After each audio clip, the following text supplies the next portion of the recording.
Hello mga kaboys. Mga kaboys, kwento ni Kuya Nemi.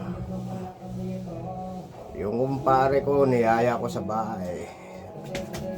Sabi ko, pare, ulam ko malunggay. Pare, kumakain ka ba ng malunggay? Sabi ba naman sa akin, pare, hindi ako kumakain ng malunggay. Ganun ba? Pagtalikod ko, dinampot doon sa mesa. Kinain ng kinain yung malunggay.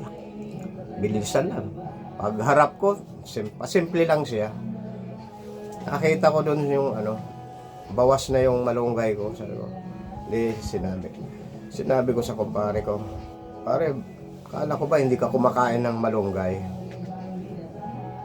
Pare naman, sabi sa akin, pare naman, talagang hindi ako kumakain ng malunggay niyan, pare. Sinita ko, sabi ko, bakit pare nabawasan yung luto kong na malunggay? Nag-aalit ba naman sa akin?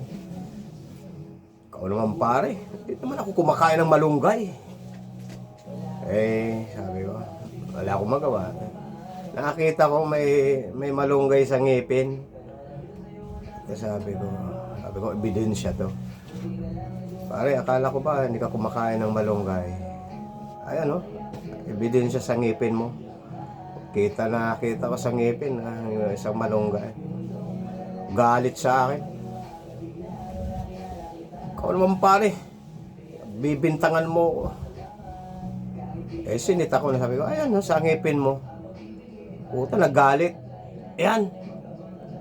Di ko na kinakain pare, nandyan lang sa ngipin ko. Puta, yun ang sagot sa akin. Yun. Mga kaboys, hindi na ako kumibo. Hindi raw kumakain ng malunggay. Ayos.